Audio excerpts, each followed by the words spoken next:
सदस्य सुश्री वर्षा गायकवाड़ जी। अध्यक्ष महोदय, मैं आपको बहुत धन्यवाद दूंगी कि आपने मुझे शून्यकाल में बोलने का मौका दिया।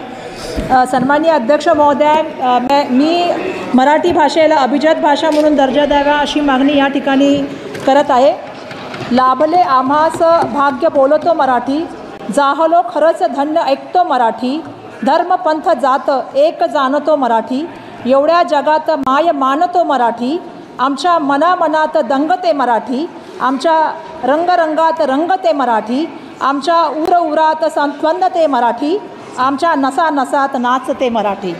आमची मराठी भाषा ही एक समृद्ध आणि प्राचीन भाषा आहे। या भाषेचा इतिहास जर बघितला तर तो हजारो वर्षापूर्वीचा इतिहास आहे। या भाषेतून लिहिलेले साहित्य आणि धार्मिक ग्रंथसंपदा अत्यंत महत्त्वपूर्ण आहे। मराठी साहित्याचे योगदान भारतीय संस्कृतीत विशेष स्थान राखून आहे।